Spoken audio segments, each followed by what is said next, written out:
So let's talk about how to keep a GoPro from moving around inside of its mount. So this is a Wasp camera. It's got a remote control watch, and that's how the on-off and so forth is controlled. And I can actually see through the watch, see through the camera, what's going on, the angle, and so forth. It is a GoPro knockoff, so it was a little less expensive.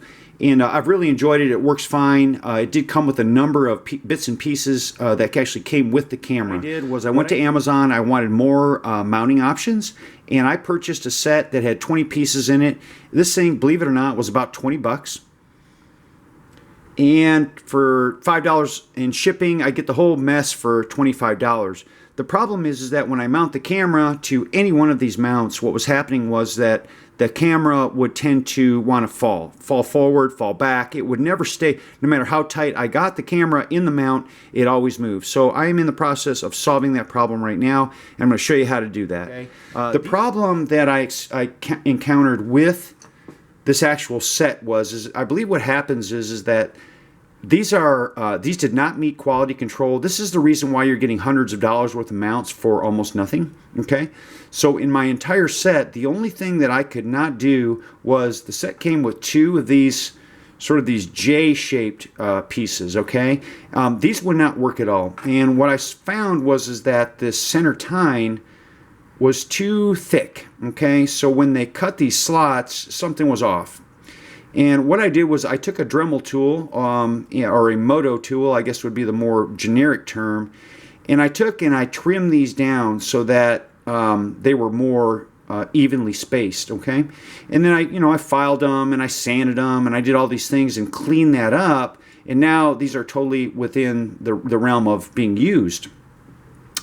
Very, very cool. If you end up buying the set and you find that a couple of these bits and pieces do not work, hey, throw them in the trash. You're way ahead of the game. I mean, this is a several $100s worth of mounts if you went and bought them retail. And if you got to throw a couple pieces away just to get the rest of it, you're still way ahead of the game.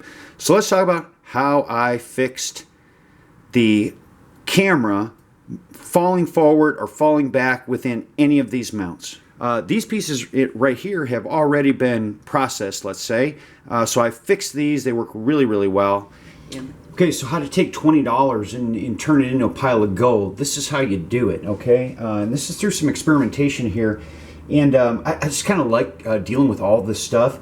If you haven't already, check out the Vertigo video on Dirty Shirt Info YouTube channel. I've taken the GoPro camera, I've mounted it to my bike, put it to music. It's pretty entertaining. I hope you enjoy that. But it's a demonstration on the capability of the camera itself and some of the mounts that I purchased here.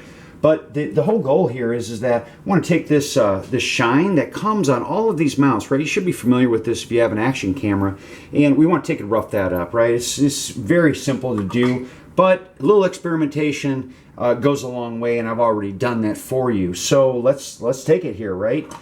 So here we've got this three-tine arrangement, and all I did was take a putty knife.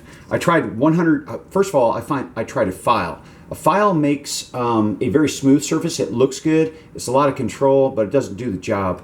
I tried 150 grit sandpaper. That didn't work. I tried 60 grit paper. That did it. Okay, so putty knife. Wrap some 60 grit sandpaper around it. Get in whatever position is comfortable for you and put that on your bench and just get to work, man. Turn the radio on, right? Get you a drink fixed up, and you're in for a couple hours worth of work, at least for this set. And you just rough this thing up, and sort of the rougher it looks, the better off it is.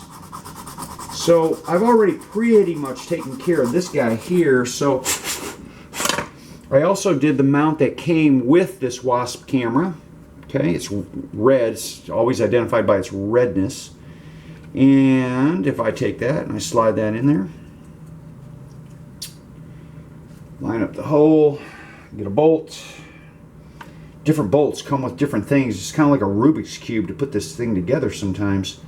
But I can assure you that this camera always wanted to fall forward, always wanted to do this in any kind of a movement situation, be that in a car, be that on a bicycle, be that on a motorcycle, be it in a helmet mount, you name it. It was a problem. So if I take this thing before, and I was tightening this up to the extent that I was afraid I was going to break it, and that's why I'm out here. So now if I give this a pretty good squeeze, and I take this and I try and move this, I don't want to go any further with that because I'm afraid it'll break it now, right? But it doesn't move anymore. So thanks for watching.